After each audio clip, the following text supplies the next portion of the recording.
Hello students, I welcome you all to the YouTube channel understanding basics. आज की इस video में हम क्या करेंगे? आज की इस वीडियो में हम अपना नया चैप्टर शुरू करेंगे। तो चैप्टर 7 जो कि है फेडरलिज्म। हिंदी में फेडरलिज्म को क्या बोलते हैं? हिंदी में फेडरलिज्म को कहा जाता है संघवाद। ठीक है, तो हम लोग इस चैप्टर 7 फेडरलिज्म को कवर करेंगे। ठीक है, एक बेसिक इंट्रोडक्शन लेंगे और जो फर्स्ट टॉपिक है व्हाट इज फेडरलिज्म, इस टॉपिक को इस पर्टिकुलर वीडियो के अंदर हम कवर करेंगे। ठीक है, तो चलिए शुरू करते हैं। देखो, इंट्रोडक्शन से पहले थोड़ा सा एक जनरल आइडिया हम लोग ले लेते हैं फेडरलिज्म के बारे में। वैसे तो फेडरलिज्म आपने क्लास 10th में पढ़ा होगा, तो मेरे हिसाब से हर किसी को जनरल आइडिया तो होगा कि अच्छा ठीक है फेडरलिज्म क्या होता है। ठीक है, मोटा मोटा आइडिया हर किसी को होगा, बट फिर भी हम लोग थोड़ा सा 1-2 मिनट के लिए डिस्कस कर लेते हैं, फिर उसके बाद ही हम लोग इंट्रोडक्शन की तरफ आगे बढ़ेंगे। तो फेडरलिज्म क्या होता है? देखो, फेडरलिज्म एक ऐसा प्रिंसिपल ऑफ गवर्नमेंट है। फेडरलिज्म क्या है? फेडरलिज्म एक प्रिंसिपल ऑफ गवर्नमेंट है जिसमें हम क्या करते हैं, जिसमें हम लोग डिवीजन ऑफ पावर करते हैं। जिसमें हम लोग क्या करते हैं? पावर का डिवीजन करते हैं। किसके बीच में करते हैं? पावर का डिवीजन करते हैं हम लोग दो लेवल ऑफ गवर्नमेंट के बीच में। पहली क्या है? पहली होती है सेंट्रल गवर्नमेंट। दूसरी क्या होती है? दूसरी होती है हमारी स्टेट गवर्नमेंट। ठीक है, तो हम लोग जब फेडरलिज्म की बात करते हैं तो फेडरलिज्म एक ऐसा पॉलिटिकल अरेंजमेंट होता है जिसके अंतर्गत हम पावर्स को डिवाइड करते हैं। ठीक है, कॉन्स्टिट्यूशन पावर को डिवाइड करता है सेंट्रल गवर्नमेंट के बीच में एंड स्टेट गवर्नमेंट के बीच में, और पूरे के पूरे देश को चलाने की जिम्मेदारी जो है वो सेंटर एंड स्टेट गवर्नमेंट के कोऑर्डिनेशन एंड कोऑपरेशन पर डिपेंड करती है। ठीक है, तो ये पूरा का पूरा आइडिया है कि हम डिवीजन ऑफ पावर जब करते हैं तो उसका जो एक तरीका है, ठीक है, उसका जो प्रिंसिपल है, उस प्रिंसिपल को हम लोग क्या कहते हैं? फेडरलिज्म। ठीक है, मोटा आइडिया ले लिया। अब हम लोग आगे की तरफ बढ़ते हैं। इंट्रोडक्शन में क्या दिया हुआ है? इंट्रोडक्शन में यहाँ पर दो पॉलिटिकल मैप्स के बारे में बात करी गई है। ठीक है, अभी हम लोग दो पॉलिटिकल मैप्स को देखेंगे। तो इसमें पॉलिटिकल मैप्स दिए हुए हैं दो, और फिर उसके बाद थोड़ा सा हम इन मैप्स को अंडरस्टैंड करेंगे कि आखिरकार इन मैप की इंपॉर्टेंस क्या है। ठीक है, और उससे जो इंपॉर्टेंट चीज जो हमें समझनी होगी वो हम समझेंगे। तो चलिए सबसे पहले इन मैप्स को ही देखते हैं। ठीक है, ये हमारा सबसे पहला मैप है इंडिया इन 1947। आप अपनी फोन की स्क्रीन को थोड़ा सा रोटेट कर लेना, ठीक है, ताकि आपको चीजें क्लियर हो जाए। तो अगर हम इंडिया की मैप की बात करें कि जब इंडिया 1947 में जब हम लोग आज़ाद हुए तो उस टाइम पीरियड में हमारा मैप कैसा दिखता था। ठीक है, थोड़ा सा उसी के बारे में हमें यहाँ पर चीज़ें दी हुई है। तो यहाँ पर अगर आप देखोगे थोड़ा सा 1947 से पहले की मैं अगर बात करूँ ना, तो ये जो पूरा का पूरा ये जो मैप है हमारा इंडिया का मैप, जब हम आज़ाद हुए थे 1947 में, उसका मैप दिया हुआ है। ठीक है, तो यहाँ पर हमारी बाउंड्रीज को दिखाया गया है। ठीक है, दुर्भाग्यवश क्या हुआ था, इंडिया का पार्टीशन हो गया था। तो यहाँ पर आप देखोगे इधर से वेस्ट पाकिस्तान है, और साथ ही साथ में अगर आप देखोगे तो इधर अगर आप देखोगे तो यहाँ पर क्या था? ईस्ट पाकिस्तान था। ठीक है, तो इस तरीके से क्या हुआ, हमारा डिवीजन हुआ। फिर जब इंडिया आज़ाद हुआ तो उस मोमेंट पे हमारे यहाँ पर बहुत सारे छोटे छोटे राज्य थे। लगभग अगर मैं सही हूँ तो मोर देन 550 प्रिंसली स्टेट्स थे हमारे यहाँ पर। ठीक है, उन सब का इंटीग्रेशन करके हमने अपने पूरे भारत को बनाया।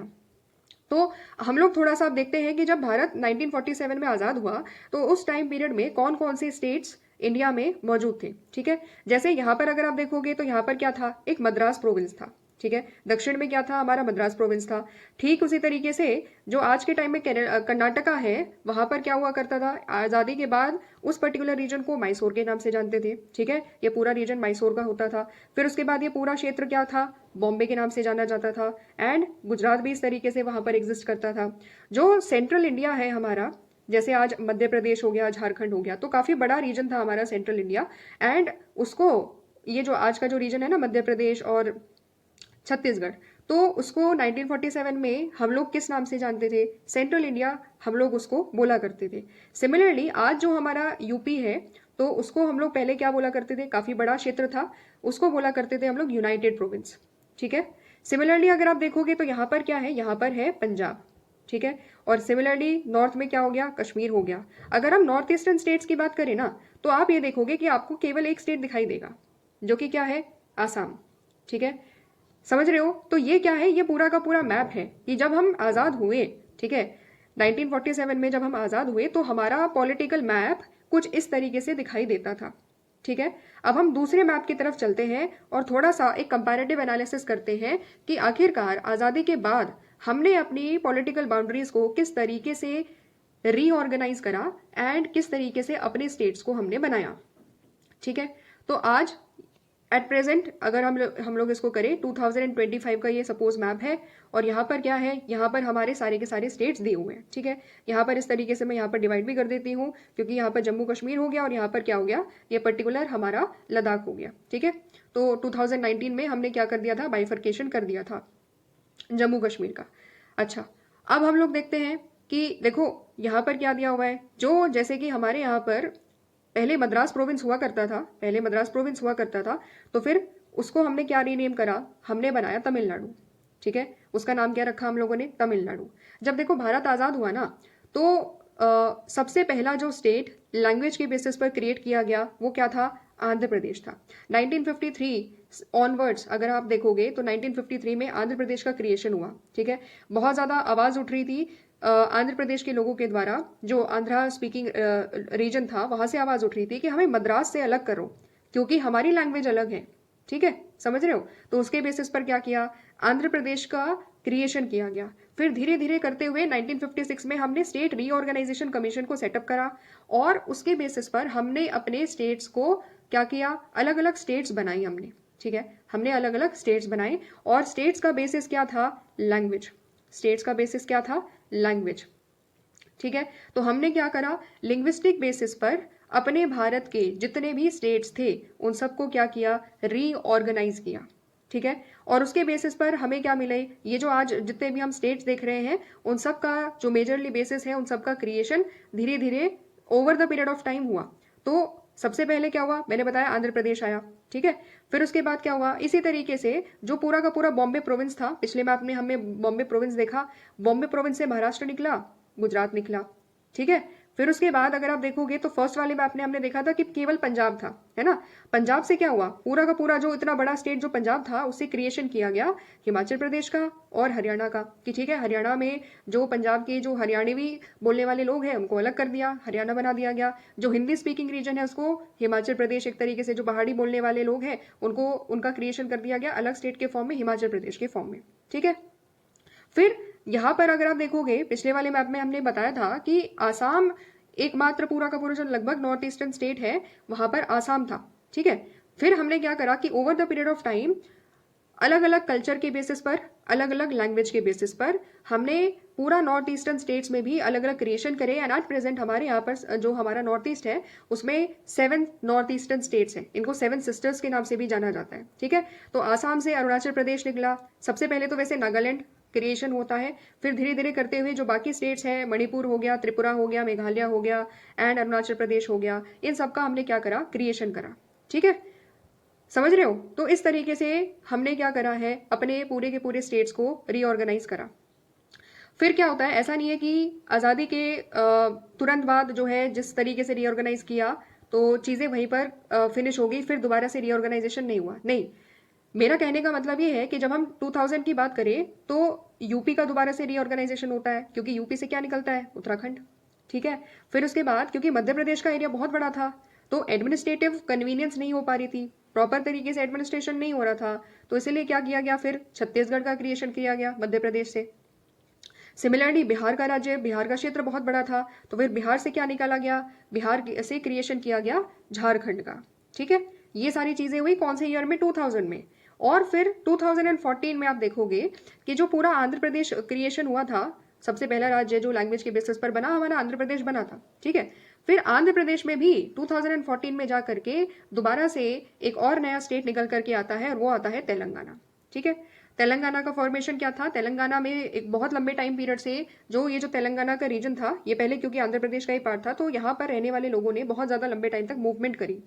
पॉलिटिकल एंड कल्चरल डिफरेंसेस होने की वजह से उन्होंने डिमांड करी कि हमें आंध्र प्रदेश से अलग करो और हमारा एक अलग राज्य स्टैब्लिश करो, क्योंकि हम भी अपना डेवलपमेंट अच्छे तरीके से करना चाहते हैं।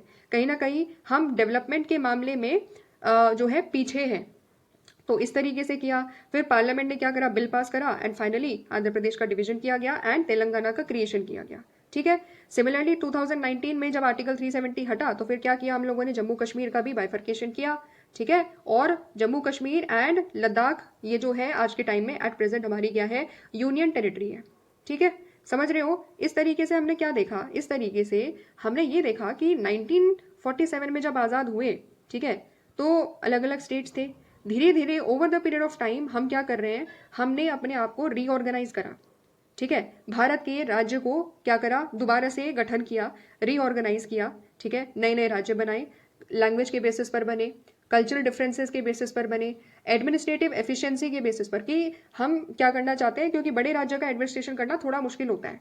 जैसे हम उसको एक दो पार्ट में डिवाइड कर देते हैं तो वहां पर एडमिनिस्ट्रेशन करना कंपैरेटिवली आसान हो जाता है। तो वो एडमिनिस्ट्रेटिव एफिशिएंसी के लिए भी हमने क्या करा, राज्यों का क्रिएशन किया, ठीक है। इस तरीके से हमारा political map over the period of 70-75 years क्या हुआ, चेंज हुआ है, ठीक है। अब हम वापस इंट्रोडक्शन की तरफ चलते हैं और समझते हैं कि ओवरऑल ये तो हमने अंडरस्टैंडिंग कर ली कि भारत का मैप किस तरीके से चेंज हुआ है, ठीक है। लैंग्वेज की क्राइटेरिया को समझ लिया, एडमिनिस्ट्रेटिव एफिशिएंसी, कल्चरल डिफरेंसेस के बेसिस पर हमने कुछ चीजें जान ली। अब इस पूरे चैप्टर में जो फेडरलिज्म से जुड़ी हुई जो चीजें हैं जो हमें जाननी है, जो पूरे चैप्टर में हमें डिस्कस करनी है, हम थोड़ा सा उसके बारे में जान लेते हैं। सबसे पहली जो चीज हम जानेंगे इस पूरे चैप्टर में वो होगा व्हाट इज फेडरलिज्म। आखिरकार फेडरलिज्म क्या होता है। देखो थोड़ी सी डेफिनेशन तो हमने समझ ली, ठीक है, थोड़ा सा आइडिया समझ लिया, पर इस चैप्टर में हम डिटेल में जानेंगे, ठीक है, कि division of power between centre and state, उसके मायने क्या है, ठीक है, उसका मतलब क्या होता है, उसको हम डिटेल में समझेंगे। दूसरी इंपॉर्टेंट चीज, the federal provisions in the Indian constitution. Indian constitution में कौन कौन से फेडरल प्रोविजन है, किस तरीके से Indian constitution centre and state government के बीच में पावर को डिस्ट्रीब्यूट करता है, ये सारी चीजें हम जानेंगे। थर्ड इंपॉर्टेंट चीज जो हम यहाँ पर समझेंगे इस पूरे चैप्टर में, the issues involve in relation between the centre and the states, ठीक है। तो जो centre and states, despite the fact कि सेंटर एंड स्टेट के बीच में पावर डिवाइड कर दिया है कॉन्स्टिट्यूशन ने, लेकिन फिर भी क्या होता है, डिस्प्यूट होता है, ठीक है। ऐसा समझो घर में अगर दो बच्चे हैं, ठीक है, एक बड़ा भाई एक छोटा भाई है, तो ऐसा समझो कि सेंटर जो है वो एक तरीके से बड़ा भाई है, स्टेट जितने भी हमारे वो एक तरीके से छोटा भाई है, ठीक है। तो क्या हुआ कि जब पावर डिस्ट्रीब्यूट कर दी गई है, ठीक है, मम्मी पापा ने सबकी चीजें अलग कर दी है कि तुम्हारी ये साइकिल है, तुम्हारी ये साइकिल है, ठीक है, तुम्हारा मोबाइल फोन अलग है, दोनों का मोबाइल फोन अलग है, ठीक है, दोनों को खाने की चीजें अलग अलग दी जा रही है, लेकिन फिर भी क्या होता है, फिर भी ये होता है कि जो बड़ा भाई होता है कहीं ना कहीं क्या करता है, छोटे वाली की साइकिल को यूज करेगा जबरदस्ती, है ना, और उसकी चीजों को खाने की कोशिश करेगा, उसके मोबाइल फोन को यूज करेगा, समझ रहे हो। तो ये चीजें आमतौर पर घर में हम लोग देखते हैं, ठीक है। हो सकता है आप में से जो बड़े लोग हो, जो अपने अपने सारे भाई बहनों में से बड़े हो, वो ये चीज करते हो, ठीक है, या हो सकता है आपके साथ कुछ उल्टा ही केस हो सकता है आपके छोटे भाई आपको परेशान करते हो, छोटी बहन आपको परेशान करती हो, है ना। तो ये क्या है, इसके पीछे का आइडिया ये है कि भले ही चीजों को अलग कर दिया गया हो घर में भी, लेकिन फिर भी क्या होता है, डिस्प्यूट तो होता ही है ना, दो बच्चे आपस में लड़ेंगे कि नहीं लड़ेंगे, है ना। तो सेम टू सेम चीज यहाँ पर जब कॉन्स्टिट्यूशन ने सेंटर एंड स्टेट्स के बीच में पावर को डिवाइड कर रखा है, फिर भी क्या होता है ना, डिस्प्यूट होता ही होता है। तो उस डिस्प्यूट को कौन कौन से एस्पेक्ट है, किस किस चीज में डिस्प्यूट वो होता है, ठीक है, वो डिस्प्यूट्स के केसेस को हम समझेंगे, इश्यूज को समझेंगे, और उन डिस्प्यूट्स को कैसे रिजॉल्व किया जा सकता है उसको भी हम समझेंगे, ठीक है। फिर उसके बाद क्या होता है, लास्ट इंपॉर्टेंट पॉइंट हम लोग समझेंगे, the special provision for certain states having a distinct composition and historical features. तो हम लोग कुछ अलग स्टेट्स के बारे में भी समझेंगे कि भारत में ऐसे स्टेट्स हैं जिनका थोड़ा सा कल्चर अलग है, ठीक है, थोड़ी सी हिस्टोरिकल फीचर्स की वजह से क्या किया गया है, उनको कुछ स्पेशल प्रोविजंस दिए गए हैं। तो उन स्पेशल प्रोविजंस के बारे में भी हम अंडरस्टैंड करेंगे एंड रीजन समझेंगे कि आखिरकार ऐसे कुछ स्टेट्स को क्यों हम लोगों ने स्पेशल प्रोविजंस दिए, ठीक है। तो पूरा चैप्टर समझने के बाद ना आपको एक चीज क्लियर हो जाएगी कि आखिरकार इंडिया में जो फेडरलिज्म है, इंडिया का जो फेडरल स्ट्रक्चर है वो किस तरीके से काम करता है, कौन कौन से डिस्प्यूट है सेंटर एंड स्टेट्स के बीच में, लड़ाई किस किस बेसिस पर हो रही है, ठीक है, किस किस वजहों की वजह से हो रही है, तो वो हम समझ लेंगे, एंड काम कैसे कर रहा है पूरा का पूरा फेडरलिज्म, उसके बारे में हम चीजों को यहाँ पर अच्छे तरीके से समझ लेंगे, ठीक है। तो ये रहा पूरा का पूरा आपका एक ओवरव्यू जो इस पूरे चैप्टर के अंदर हम लोग डिस्कस करेंगे। अब हम लोग सबसे पहला जो हमारा टॉपिक है व्हाट इज फेडरलिज्म, उसको हम कवर करेंगे, ठीक है। वैसे हमने डिस्कस तो कर लिया कि फेडरलिज्म क्या है, एक डिवीजन ऑफ पावर का तरीका है कि हम लोग क्या करेंगे, पावर को डिवाइड करेंगे between the centre and the states, ठीक है, ये हम लोगों ने समझ लिया। अब हम लोग फेडरलिज्म के अलग अलग केसेस को देखेंगे, हम लोग यूएसएसआर के बारे में बात करेंगे, हम लोग चेकोस्लोवाकिया के बारे में बात करेंगे, यूगोस्लाविया के बारे में बात करेंगे, पाकिस्तान के बारे में बात करेंगे, एंड इवन कनाडा का एग्जाम्पल भी देखेंगे। इसमें हम लोग ये देखेंगे कि जब पावर डिवाइड नहीं होती है या पावर का सेंट्रलाइजेशन हो जाता है, एक पर्टिकुलर रीजन जब दूसरे रीजन के ऊपर डोमिनेट करता है, तो उसकी वजह से कैसे कंट्रीज डिवाइड हो जाती है, ठीक है, कंट्रीज का डिसोल्यूशन हो जाता है, फेडरलिज्म का डिसोल्यूशन हो जाता है। ठीक है, तो जो पावर शेयरिंग स्ट्रक्चर हो जाता है, पावर शेयरिंग स्ट्रक्चर डिसॉल्व कैसे हो जाता है, डोमिनेशन की वजह से, हम यहाँ पर उस चीज को समझेंगे। सबसे पहला एग्जाम्पल यूएसएसआर का है। USSR was one of the world super power, but after 1989 it simply broke up into several independent countries. ठीक है, यूएसएसआर की फुल फॉर्म क्या है? Union of Soviet socialist Republic. ठीक है, तो यहाँ पर क्या है, लगभग यूएसएसआर 15 स्टेट से मिलकर के बना था। ठीक है, 15 अलग अलग स्टेट से मिलकर के एक फेडरेशन बना था जो कि था यूएसएसआर। लेकिन क्या हुआ, 1989 में ये यूएसएसआर टूट गया। ठीक है, अलग अलग कंट्रीज बन गई इस पर्टिकुलर पूरे फेडरेशन से। वन ऑफ द रीजन क्या था आखिरकार इस पूरे के पूरे फेडरेशन के टूटने का? So one of the reason for the breakup was the excessive centralisation and the concentration of power and domination of Russia over the regions with the independent languages and cultures of their own, example Uzbekistan. तो बहुत सारे reason दिए हुए हैं। सबसे बड़ा reason क्या था कि पावर का क्या था ना, पावर का सेंट्रलाइजेशन था। ठीक है, there was excessive centralisation and concentration of power. तो जैसे जब 15 स्टेट्स है ना, यूएसएसआर 15 स्टेट से मिलकर के बन रहा है, तो पावर हर किसी के स्टेट में होनी चाहिए, हर स्टेट को हमें पावर देनी चाहिए थी। बट क्या हुआ, पावर का सेंट्रलाइजेशन था।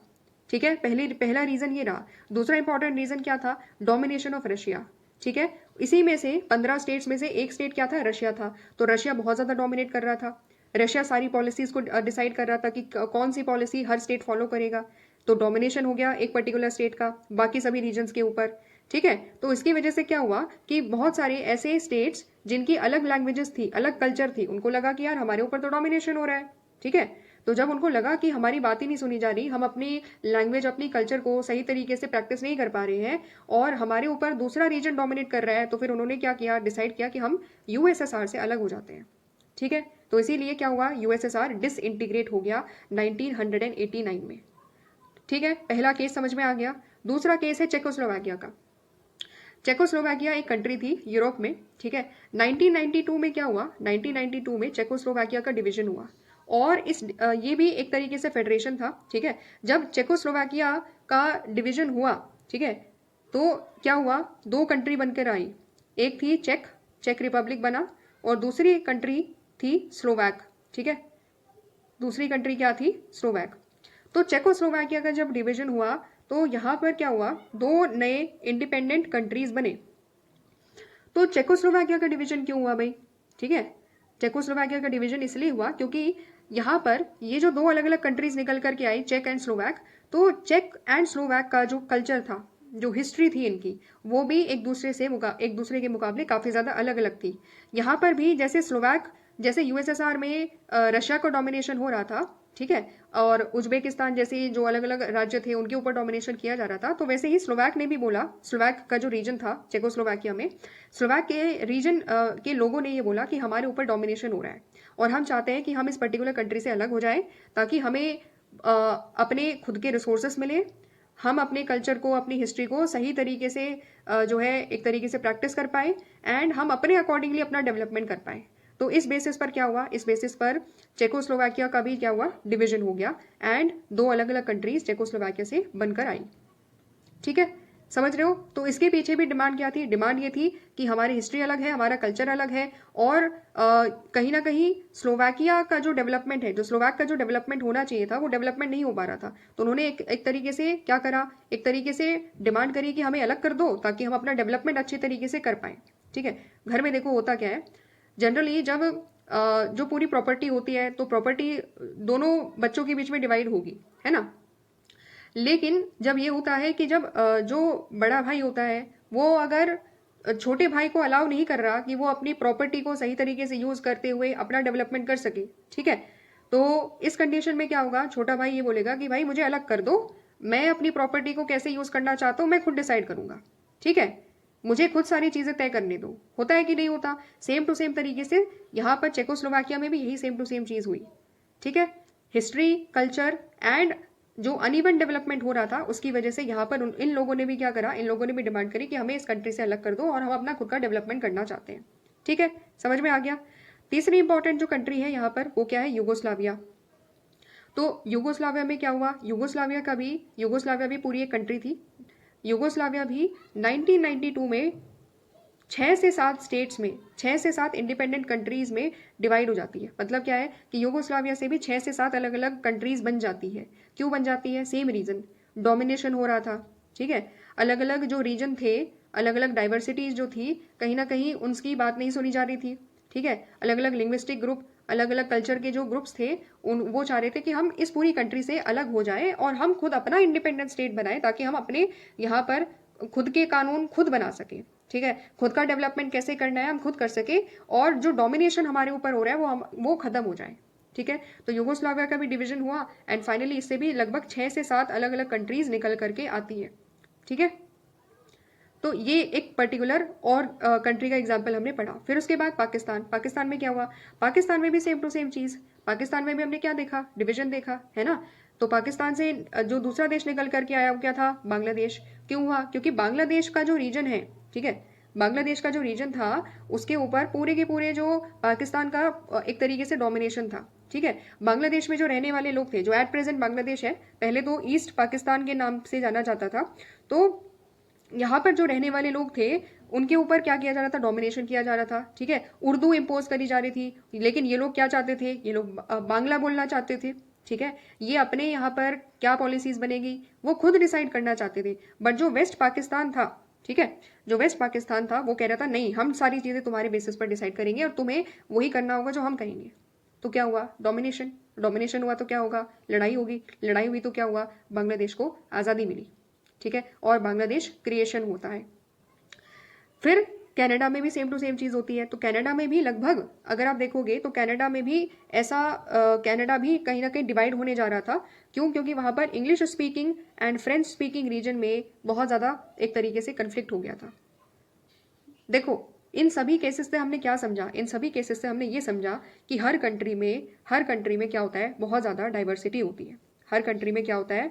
डाइवर्सिटी बहुत ज्यादा होती है। ठीक है, अलग अलग कल्चर, अलग अलग रिलीजन एंड अलग अलग जो लैंग्वेजेस है, और इसके इस तरीके से अलग अलग लोग रहते हैं। ठीक है, तो जब एक पर्टिकुलर ग्रुप कंट्री का दूसरे ग्रुप के ऊपर डोमिनेशन करना चालू करेगा ना, तो क्या होगा? जिसके ऊपर डोमिनेशन हो रहा है वो बोलेगा कि हमें अलग करो। ठीक है, हम अपना अलग कंट्री बनाना चाहते हैं, हम अपने आप को अपने तरीके से रखना चाहते हैं। समझ रहे हो?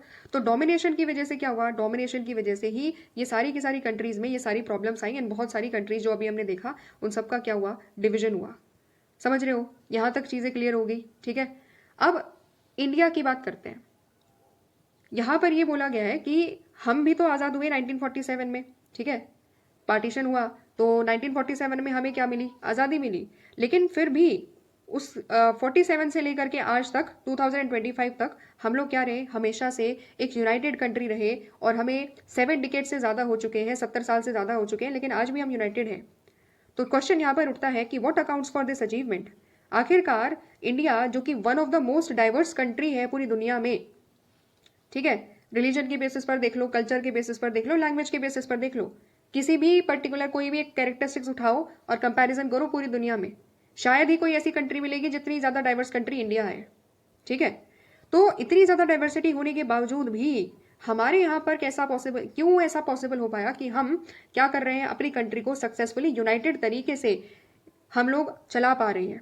ठीक है, तो ये जो चीज हुई इसका रीजन क्या है? इसका रीजन है that can be attributed to the federal structure of the government that we in India have adopted through our constitution. क्या इसका रीजन हमारा फेडरल स्ट्रक्चर है?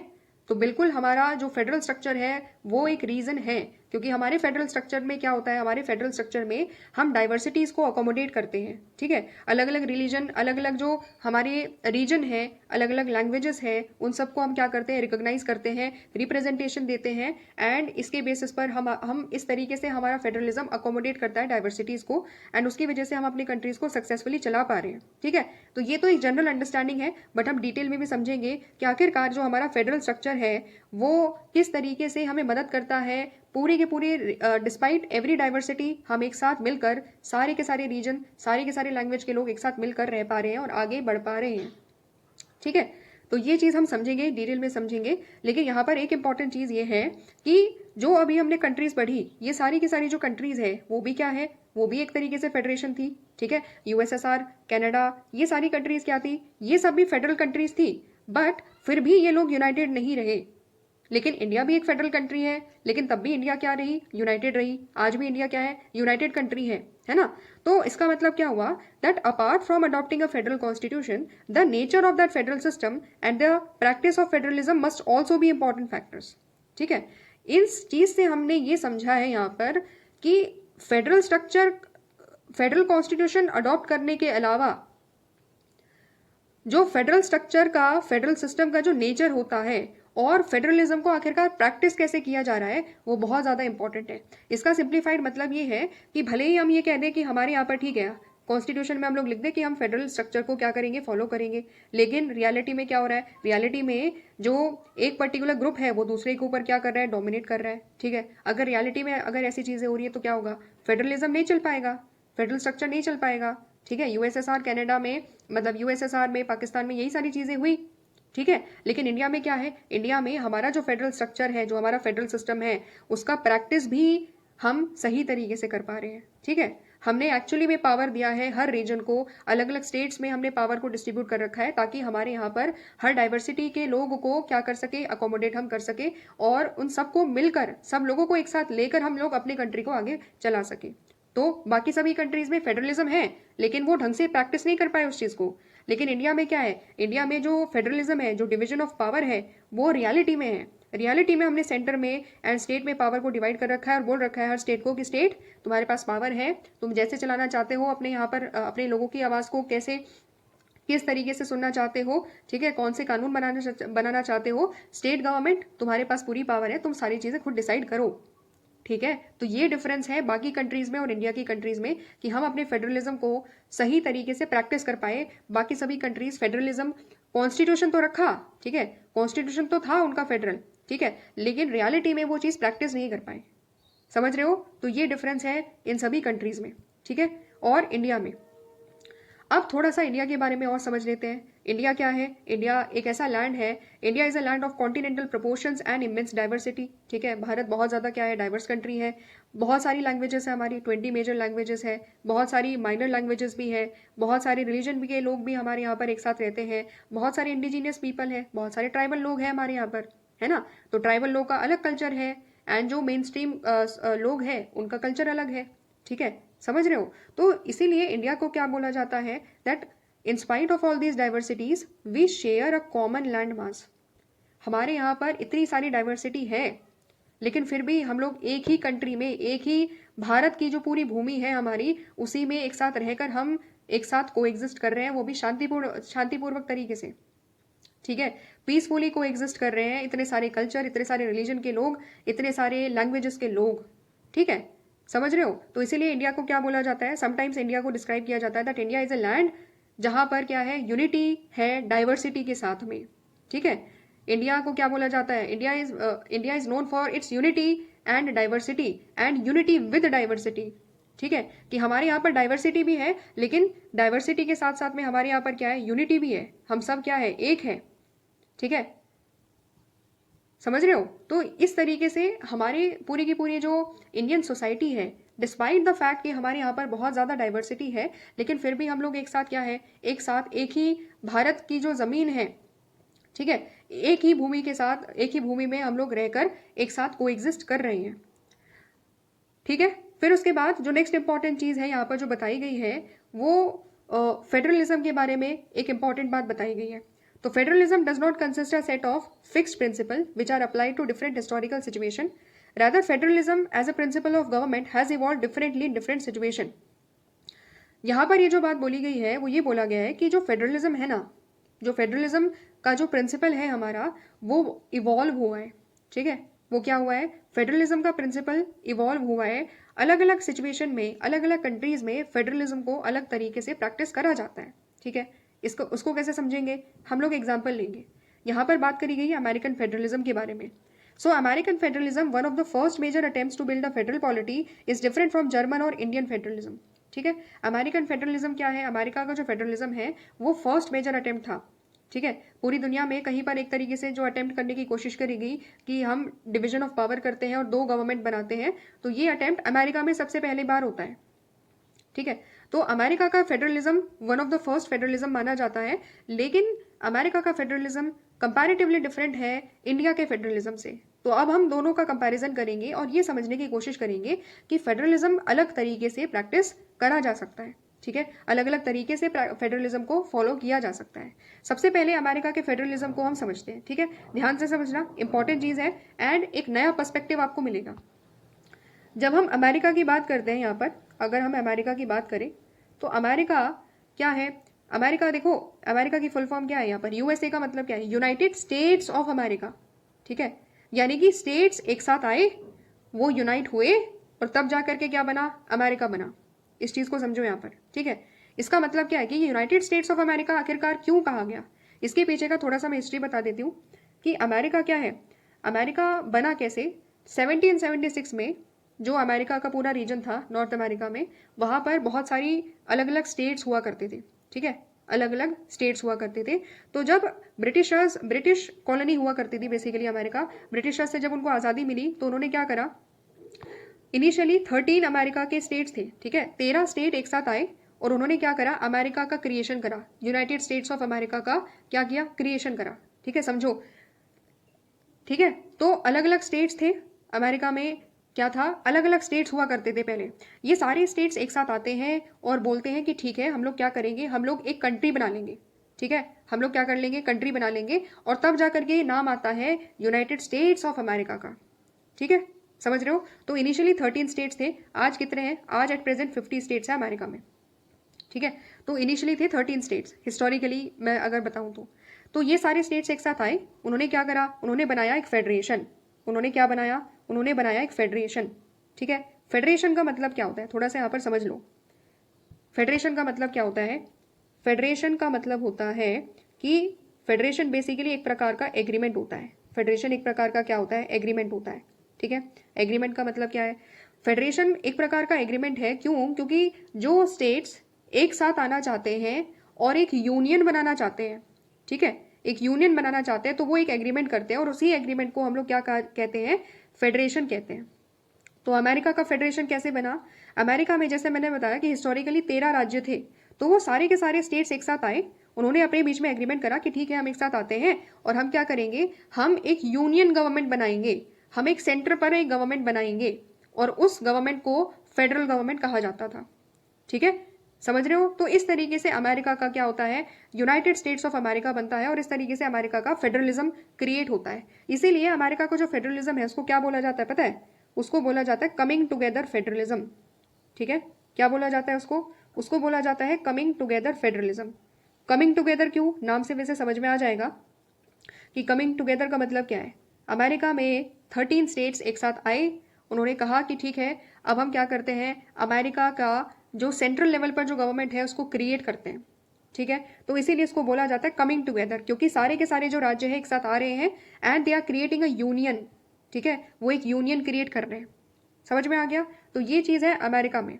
अब अमेरिका में ये जो कमिंग टुगेदर फेडरलिज्म है, इसके बारे में दो इंपॉर्टेंट चीजें और हमें यहाँ पर समझनी है कि अमेरिका में गवर्नमेंट दो लेवल पर है, एक फेडरल गवर्नमेंट है और स्टेट गवर्नमेंट है।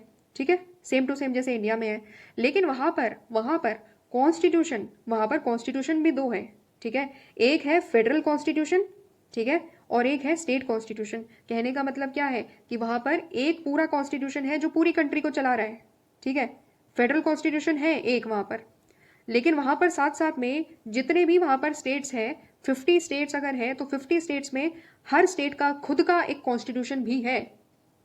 ठीक है, खुद का अपना एक कॉन्स्टिट्यूशन भी है। लेकिन इंडिया में क्या ये चीज है? नहीं, इंडिया में ये चीज नहीं। हमारे पास केवल एक कॉन्स्टिट्यूशन है।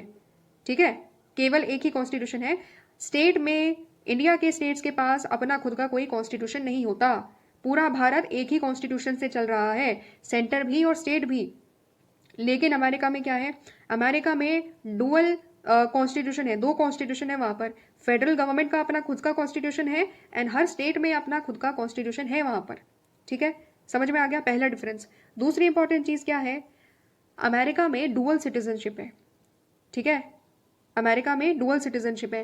पहला, अगर अमेरिका में कोई एक स्टेट में रहता है ना, तो वो स्टेट का सिटीजन कहलाया जाता है, वो स्टेट का सिटीजन कहलाया जाता है और साथ ही साथ वो अमेरिका का सिटीजन भी है। तो इसलिए वहां पर अमेरिका के जो लोग हैं उनकी दो आइडेंटिटी होती है। पहली बात कि वो एक स्टेट के राज्य है, स्टेट के नागरिक है एंड दूसरी इंपॉर्टेंट चीज़ की वो जो पूरी अमेरिका है, जो फेडरल गवर्नमेंट है, ठीक है, तो अमेरिका के भी वो नागरिक है, तो इसीलिए उनके पास सिटीजनशिप क्या है, डुअल सिटीजनशिप है। इसको कंपैरिजन करो इंडिया के साथ में। इंडिया में क्या डुअल सिटीजनशिप है? नहीं।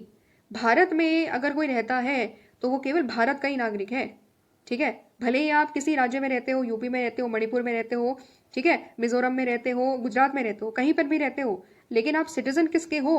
आप सिटीजन केवल और केवल इंडिया के हो, ठीक है। समझ में आ रहा है? तो ये डिफरेंस है अमेरिका में कि अमेरिका में दो कॉन्स्टिट्यूशन होते हैं, सेंट्रल लेवल पर, स्टेट लेवल पर, एंड डुअल सिटीजनशिप होती है सेंट्रल लेवल पर, स्टेट लेवल पर। लेकिन इंडिया में क्या है, इंडिया में फेडरलिज्म अलग तरीके से प्रैक्टिस किया जाता है, ठीक है। इंडिया में फेडरलिज्म अलग तरीके से प्रैक्टिस किया जाता है, इसलिए इंडिया में एक ही सिटीजनशिप है एंड इंडिया में एक ही कॉन्स्टिट्यूशन भी है, ठीक है। समझ में आ गया? तो ये हमने पढ़ा अमेरिका के बारे में। अब थोड़ी सी एक और इम्पॉर्टेंट चीज़ है, इंडिया का जो फेडरलिज्म है ना, इंडिया का जो फेडरलिज्म है उसको हम लोग क्या बोलते हैं? उसको हम लोग कहते हैं holding together federalism. Holding together federalism, ठीक है। नाम से ही समझ में आ रहा है। होल्डिंग टुगेदर का मतलब क्या है कि भारत जो है ना, जो भारत है सॉरी, तो इंडिया ऑलरेडी स्टार्टिंग से ही, ऐसा नहीं है कि इंडिया का क्रिएशन अमेरिका के जैसा नहीं हुआ। इंडिया में ऐसा नहीं हुआ कि यूपी और जितने भी हमारे नॉर्थ ईस्टर्न स्टेट्स है, साउथ ईस्टर्न स्टेट्स है, नॉर्थ स्टेट्स है एंड वेस्टर्न स्टेट है, ये सारे चारों के चारों अलग अलग सारे के सारे स्टेट्स एक साथ आते हैं और बोलते हैं कि चलो ठीक है भारत का क्रिएशन करते हैं। नहीं, ऐसा नहीं है। हमारे यहाँ पर राज्य एक साथ आए तब जाकर के भारत का क्रिएशन हुआ हो, ऐसा नहीं है, ठीक है। हमारे यहाँ पर भारत ऑलरेडी था, ठीक है। इंडिया एज अ यूनियन अगर आप देखोगे तो इंडिया का यूनियन ऑलरेडी एग्जिस्ट कर रहा था, ठीक है। इंडिया ने क्या करा? इंडिया ने केवल ये करा कि भारत में प्रॉपर एडमिनिस्ट्रेशन करने के लिए, प्रॉपर तरीके से एडमिनिस्ट्रेशन करने के लिए हमने क्या करा? स्टेट्स का क्रिएशन करा, ठीक है। तो जो पूरा का पूरा भारत है उसको क्या किया हमने? अलग अलग स्टेट्स में डिवाइड किया, ठीक है, क्योंकि भारत पहले से ही था already. Bharat as a political entity already था, बस हमने क्या करा? इंटरनली हमने क्या करा? पावर को डिस्ट्रीब्यूट करा। सेंट्रल लेवल से हमने पावर किसके हाथ में दी? हमने दी स्टेट्स के हाथ में, कि ठीक है हम लोग क्या करेंगे, हम लोग सेंटर को भी पावर देंगे, साथ ही साथ हम लोग अलग अलग स्टेट्स को क्रिएट कर देते हैं और राज्य सरकार बना देते हैं और राज्य सरकारें अपने राज्य को अपने तरीके से चलाएंगी, ठीक है। तो ये डिफरेंस है between the American federalism and the Indian federalism. American federalism को क्या बोला जाता है? Coming together federalism. Indian federalism को बोला जाता है होल्डिंग टुगेदर फेडरलिज्म, ठीक है। यहाँ पर अलग अलग राज्य, अमेरिका में अलग अलग राज्य एक साथ आते हैं एंड तब जाकर के अमेरिका का यूनियन क्रिएट होता है। लेकिन इंडिया में ऑलरेडी यूनियन था, हमने केवल क्या करा? अपने यहाँ पर स्टेट्स को बनाया, स्टेट्स रीऑर्गेनाइज करा। अभी हमने स्टार्टिंग में पॉलिटिकल मैप देखा ना इंडिया का, तो वो सेम टू सेम चीज़ इंडिया में हो रही थी। स्टेट्स का रीऑर्गेनाइजेशन हमने आज़ादी के बाद करा है एंड स्टेट्स को तब जाकर के पावर दी हम लोगों ने, ठीक है। समझ में आ गया? ये चीज़ क्लियर होगी, ठीक है।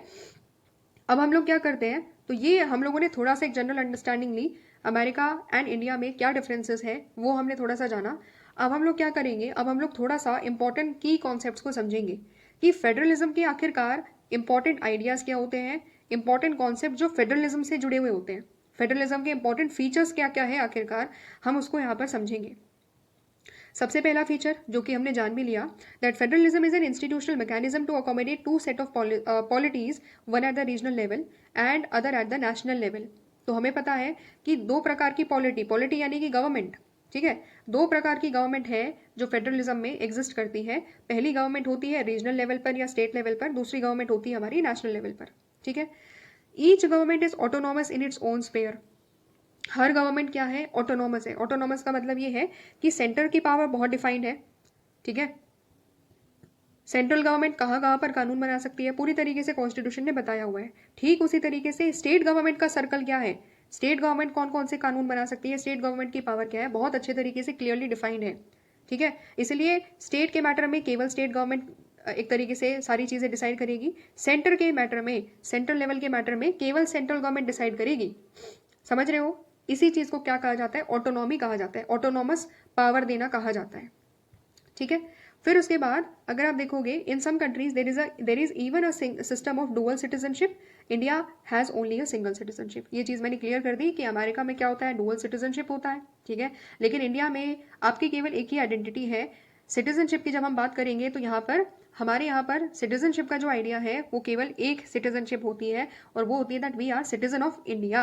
हम भारत के क्या है, भारत के नागरिक हैं हम लोग, ठीक है। अमेरिका में क्या होता है, अमेरिका में डुअल सिटीजनशिप होती है, ठीक है, समझ में आ गया। फिर उसके बाद दूसरी इंपॉर्टेंट चीज क्या है, दूसरी इंपॉर्टेंट चीज है that people likewise they have two set of identities and loyalties, they belong to the region as well as to the nation.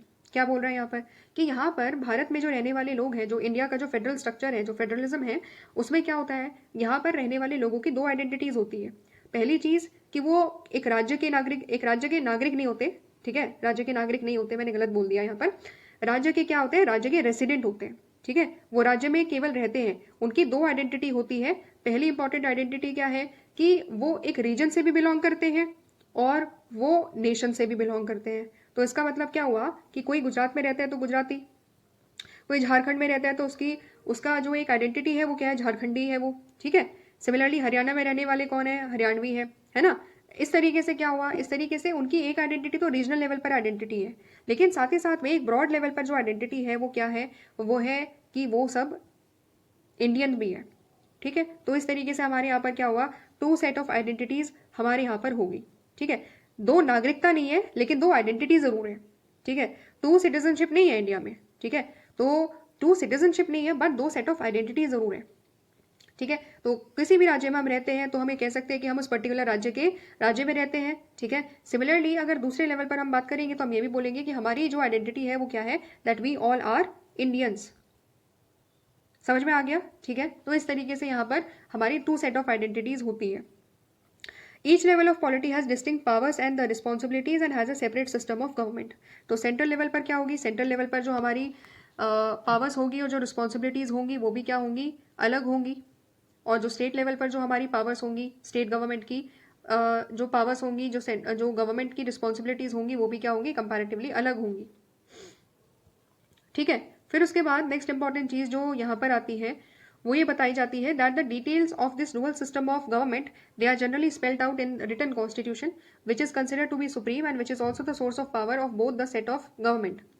तो ये जो हमारा डुअल सिस्टम है ना, जो हमारा पूरा का पूरा जो डिटेल्स है यहाँ पर डुअल सिस्टम ऑफ गवर्नमेंट है, वो क्या होता है कि पावर कौन देता है, सेंट्रल गवर्नमेंट के पास कुछ पावर है, स्टेट गवर्नमेंट के पास कुछ पावर है, ये सारी की सारी चीज हमें कॉन्स्टिट्यूशन बता रहा है, ठीक है। तो इंडिया में क्या है, इंडिया में अगर आप देखोगे तो हमारा रिटन कॉन्स्टिट्यूशन है। तो रिटन कॉन्स्टिट्यूशन बताता है कि हर कोई जो सेंट्रल गवर्नमेंट है या जो स्टेट गवर्नमेंट है उनकी पावर्स क्या क्या होगी, ये सारी की सारी चीजें हमारे यहाँ पर रिटन कॉन्स्टिट्यूशन हमें बता रहा है, ठीक है। सिमिलरली बहुत सारे ऐसे सब्जेक्ट होते हैं, certain subject which concern the nation as a whole, for example defence हो गया, करेंसी हो गया, ये सारी की सारी रिस्पॉन्सिबिलिटी किसकी है, यूनियन या सेंट्रल गवर्नमेंट की है, ठीक है। ऐसे मैटर जो पूरी भारत देश से जुड़े हुए हैं ना, तो वो सारे के सारे डिसाइड कौन करेगा, सेंट्रल गवर्नमेंट डिसाइड करेगी। वहीं अगर कोई लोकल इशू है, ठीक है, अगर कोई लोकल इशू है या कोई रीजनल मैटर है तो वो किसकी रिस्पॉन्सिबिलिटी होती है, वो रीजनल या स्टेट गवर्नमेंट की रिस्पॉन्सिबिलिटी होती है।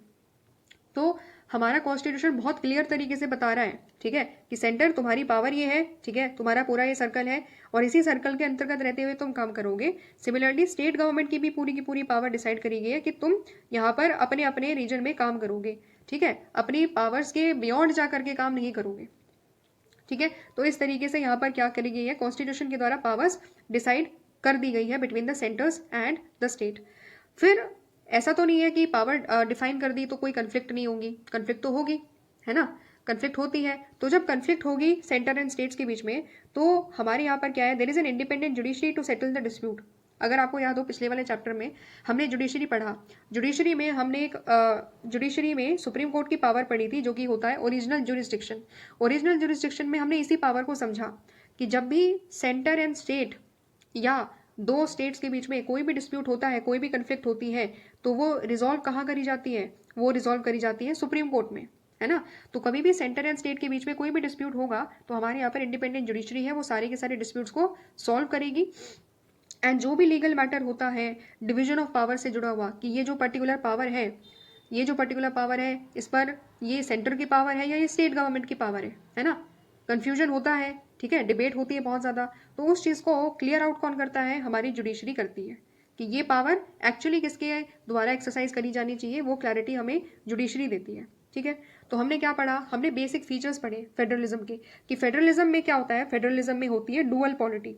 ठीक है, डुअल पॉलिटी का मतलब है दो लेवल पर गवर्नमेंट होती है। पहली चीज ये हमने क्लियर कर ली। दूसरी इंपॉर्टेंट चीज हमने क्या पढ़ी कि फेडरलिज्म में क्या होता है, फेडरलिज्म में हमारे यहाँ पर, क्योंकि हमारे यहाँ पर एक रिटन कॉन्स्टिट्यूशन है, तो रिटन कॉन्स्टिट्यूशन होने की वजह से क्या हो रहा है, सेंटर एंड स्टेट गवर्नमेंट की जो पावर्स है उसको बहुत क्लियर तरीके से डिफाइन किया गया है। ठीक है, तीसरी इंपॉर्टेंट चीज है कि हमारे यहाँ पर जो इंडिपेंडेंट जुडिशरी है, जो इंडिपेंडेंट जुडिशरी है वो क्या करेगी, डिस्प्यूट को रिजॉल्व करती है। जब भी फेडरलिज्म से जुड़े हुए जितने भी मैटर्स होते हैं, सेंटर स्टेट के बीच में कोई डिस्प्यूट है, अलग अलग राज्यों में बाउंड्री को लेकर के डिस्प्यूट है, वाटर के डिस्ट्रीब्यूशन को लेकर के कोई डिस्प्यूट है, उसको रिजॉल्व कौन करेगा, उसको रिजॉल्व हमारी जुडिशरी करती है। ठीक है, समझ में आ गया। तो ये बेसिक फीचर्स हम लोगों ने जाने जो फेडरलिज्म में होते हैं। अब और क्या दिया हुआ है कि भले ही हम लोग ये कह दें कि हमारा कॉन्स्टिट्यूशन एक फेडरल कॉन्स्टिट्यूशन है, ठीक है, सब कुछ सारी चीजें डिफाइंड है, लेकिन फिर भी एक्चुअल वर्किंग ऑफ फेडरेशन, ये जो फेडरलिज्म है वो काम कैसे करेगा, सेंटर स्टेट के बीच में रिलेशन कैसे स्मूथ तरीके से चलेगी या कन्फ्लिक्ट होता रहेगा, ये सारी चीजें बहुत अलग अलग चीजों पर डिपेंड करती है। ठीक है, तो पॉलिटिक्स पर डिपेंड करती है ये चीज़ें, कल्चर पर डिपेंड करती है, आइडियोलॉजी पर डिपेंड करती है, एंड हिस्ट्री पर डिपेंड करती है कि आखिरकार ये जो सेंटर एंड स्टेट के बीच की जो रिलेशनशिप है वो कितने स्मूथ तरीके से चलेगी। जैसे कि a culture of trust, cooperation, mutual respect and restraint helps the federation to function smoothly.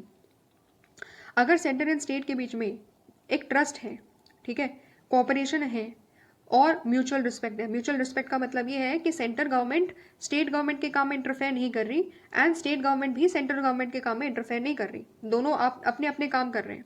ठीक है, जैसे घर में दो बच्चे अपनी अपनी पढ़ाई कर रहे हैं, एक दूसरे को डिस्टर्ब नहीं कर रहे। ठीक है, तो ये क्या हुआ, म्यूचुअल रिस्पेक्ट हो गया। ठीक है, similarly restraints helps the federation to function smoothly. ठीक है, रेस्ट्रेन का मतलब भी यही है कि अपनी अपनी पावर्स के अकॉर्डिंगली ही काम किया जा रहा है, दूसरे के काम में इंटरफेयर नहीं किया जा रहा। ठीक है, दूसरे की पावर के साथ छेड़छाड़ नहीं करी जा रही। तो जब ये सारी चीजें होती हैं तब जा करके क्या होता है, सेंटर एंड स्टेट दोनों एक साथ मिलकर काम कर पाते हैं एंड हमारा जो फेडरल स्ट्रक्चर है, जो सेंटर एंड स्टेट के बीच की जो रिलेशनशिप है वो स्मूथ तरीके से चल पाती है। सेंट्रल गवर्नमेंट भी अपने काम अच्छे तरीके से कर पाती है, स्टेट गवर्नमेंट भी अपने काम अच्छे तरीके से कर पाती है। ठीक है, तो ये तो हो गया वन ऑफ द फैक्टर। इसके अलावा पॉलिटिकल पार्टीज भी डिटरमाइन करती है कि हमारा फेडरलिज्म कैसे चलेगा। ठीक है, जनरली क्या होता है कि जब सेंट्रल लेवल पर अलग पार्टी होती है एंड किसी स्टेट गवर्नमेंट में कोई अलग पार्टी होती है, तो आप देखोगे, नॉर्मली आप देखोगे तो क्या हो रहा है, दोनों के बीच में हमेशा टसल बना रहता है। ठीक है, हमेशा क्या चलता है, टसल चलता है कि जो स्टेट गवर्नमेंट होती है वो कहती है कि सेंट्रल गवर्नमेंट गवर्नर के थ्रू स्टेट गवर्नमेंट के काम में इंटरफेयर कर रही है बार बार। ठीक है, देखा होगा आपने न्यूज़पेपर में। ठीक है, वेस्ट बंगाल हो गया, तमिलनाडु हो गया, केरला हो गया। तो जनरली क्या होता है आज के टाइम में एट प्रेजेंट, यहाँ पर क्योंकि एक अलग पार्टी है एंड सेंट्रल पर क्योंकि अलग पार्टी है, बीजेपी की गवर्नमेंट है, यहाँ पर अलग अलग स्टेट्स में अलग अलग पार्टीज है, तो क्या हो रहा है, दोनों के बीच में काफी ज्यादा कन्फ्लिक्ट आपको देखने को मिलेगी। इतनी ज्यादा कन्फ्लिक्ट आपको उस स्टेट में देखने को नहीं मिलेगी जहां पर क्या है, डबल इंजन की सरकार है। डबल इंजन का मतलब क्या हो गया, डबल इंजन का मतलब हो गया कि सेंटर पर भी बीजेपी है, स्टेट में भी बीजेपी है, तो वहां पर आपको इतना कन्फ्लिक्ट देखने को नहीं मिलेगा। समझ रहे हो, तो पार्टी का जो सेंटर में जो पार्टी है एंड जो स्टेट में पार्टी है, ठीक है, उस पार्टी में जो डिफरेंसेस है ना, उसकी वजह से भी हमारा जो फेडरलिज्म है, सेंटर स्टेट के बीच का जो कॉपरेशन है वो बहुत ज्यादा डिपेंड करता है। ठीक है, फिर उसके बाद इफ एनी सिंगल यूनिट और स्टेट और लिंग्विस्टिक ग्रुप और ideology comes to dominate the entire federation, it could generate a deep resentment among people और its unit not sharing the dominant voice. तो जनरली क्या होगा, अगर सपोज कोई भी एक सिंगल स्टेट या कोई भी लिंग्विस्टिक ग्रुप या कोई एक स्पेसिफिक आइडियोलॉजी अगर पूरी की पूरी कंट्री को डोमिनेट करने की कोशिश करेगी, तो बाकी सभी लोग या बाकी सभी राज्य क्या करेंगे, बाकी सभी राज्य कहीं ना कहीं क्या करेंगे, एक तरीके से रिसेंटमेंट शो करेंगे। ठीक है, अपना प्रोटेस्ट शो करेंगे कि कहीं ना कहीं उनको क्या किया जा रहा है, डोमिनेट किया जा रहा है ना। तो इस सिचुएशन में क्या होगा, this situation can lead to the demand for secession by the aggrieved units और could even result in civil wars. Many countries are embroiled in such kind of situation. तो हो क्या रहा है कि ऐसी सिचुएशन में क्या होगा, ऐसी सिचुएशन की वजह से ये बोला जाएगा कि हम तो अलग होना चाहते हैं। ठीक है, हमें जो है क्या बाकी सभी राज्यों को ज्यादा पैसे मिल रहे हैं, ज्यादा ग्रांट्स दे रही है सेंट्रल गवर्नमेंट और हमें नहीं दे रही। ठीक है, तो इस तरीके से डिस्प्यूट हो सकते हैं। सिमिलरली जब किसी एक पर्टिकुलर स्टेट को दबाया जाएगा तो क्या होगा, वो ये बोलेंगे कि जब हमारी बात सुनी ही नहीं जा रही है तो फिर हम क्या करेंगे, हम अलग होना चाहते हैं। यूएसएसआर में क्या हुआ, यूएसएसआर भी डिसइंटीग्रेट क्यों हुआ, इसी रीजन की वजह से हुआ। ठीक है, पाकिस्तान में क्या हुआ, पाकिस्तान में भी सेम टू सेम चीज हुई, है ना। श्रीलंका में भी इवन क्या हो रहा था, श्रीलंका में भी जो तमिल्स हैं, ठीक है, वो भी इसी तरीके से बात कर रहे थे कि जब हमारी लैंग्वेज को रिकॉग्निशन नहीं किया जा रहा है तो हम क्या चाहते हैं, हम एक अलग राज्य चाहते हैं। ठीक है, वी वॉन्टेड डिफरेंट कंट्री, समझ रहे हो। तो ये सारी चीजें क्या होती है कि जब कभी भी डोमिनेशन होता है ना, जब फेडरलिज्म को सही तरीके से प्रैक्टिस नहीं किया जाता है और डोमिनेशन जब होने लगता है किसी भी एक पर्टिकुलर ग्रुप का पूरी की पूरी कंट्री के ऊपर, किसी भी पार्टी, किसी भी आइडियोलॉजी का, या किसी भी एक पर्टिकुलर स्टेट का, या किसी भी एक पर्टिकुलर लिंग्विस्टिक ग्रुप का, तो फिर सेसेशन यानी कि अलग उठने की, अलगाव की जो बातें हैं वो यहाँ पर उठने लग जाती हैं। ठीक है, और इसकी वजह से जो फेडरलिज्म है, जो फेडरल स्ट्रक्चर है, वो क्या हो जाता है, डिसइंटीग्रेट हो जाता है, ब्रेक हो जाता है। ठीक है, पूरा फेडरलिज्म टूट जाता है, डिसोल्यूशन हो जाता है, समझ रहे हो। तो ये चीज होती है, इसीलिए बोला जाता है कि फेडरलिज्म में हमें क्या करना है, प्रैक्टिस सही तरीके से फेडरलिज्म को करना है। ठीक है, जो पावर दी गई है कॉन्स्टिट्यूशन के द्वारा उसको सही तरीके से चलने दो। सेंट्रल गवर्नमेंट स्टेट के काम में इंटरफेयर ना करे, स्टेट गवर्नमेंट सेंटर के काम में इंटरफेयर ना करे, दोनों म्यूचुअली एक साथ मिलकर के काम करेंगे, तब जाकर के क्या होगा, वो फेडरलिज्म सही तरीके से सक्सेसफुली चल सकता है। ठीक है, समझ में आया। आई होप एक अंडरस्टैंडिंग मिली होगी, थोड़ा सा एक जनरल आइडिया हम लोगों ने लिया about federalism, what is federalism. ठीक है, अलग अलग कंट्रीज के के बारे में हमने पढ़ा कि वहां पर फेडरलिज्म क्यों, आखिरकार जो फेडरल स्ट्रक्चर है वो रियलिटी में जो प्रैक्टिस हो रही थी उसकी वो सही तरीके से नहीं हो पा रही थी, इसकी वजह से कंट्रीज क्या हुई, कंट्रीज का जो फेडरलिज्म था वो डिजोल्व हो गया। ठीक है, फिर उसके बाद इंडिया के बारे में हमने बात करी, अमेरिका का फेडरलिज्म एंड इंडिया का federalism, holding together federalism, coming together federalism, इसके बारे में हमने समझा। इंपॉर्टेंट फीचर्स ऑफ फेडरलिज्म क्या होते हैं वो हमने समझा। ठीक है, तो ये सारी चीजें हमने समझी एंड फाइनली ये देखा कि फेडरलिज्म की प्रॉपर फंक्शनिंग, प्रॉपर सक्सेस किन किन फैक्टर्स पर डिपेंड कर सकती है। लास्ट पैराग्राफ में हमने वो सारी चीजें डिस्कस करी। ठीक है, आई होप एक क्लैरिटी मिल गई होगी, चीजें कुछ समझ में आई होगी। ठीक है, ये तो केवल एक इंट्रोडक्शन था, बेसिक आइडिया था फेडरलिज्म के बारे में। नेक्स्ट वीडियो में हम लोग क्या डिस्कस करेंगे, हम लोग नाइजीरिया के बारे में डिस्कस करेंगे कि आखिरकार, नाइजीरिया नहीं, पहले हम लोग वेस्ट इंडीज को कवर करेंगे, फेडरलिज्म वेस्ट इंडीज में किस तरीके से प्रैक्टिस किया जा रहा था। ठीक है, सो मिलते हैं नेक्स्ट वीडियो में। Thanks for watching.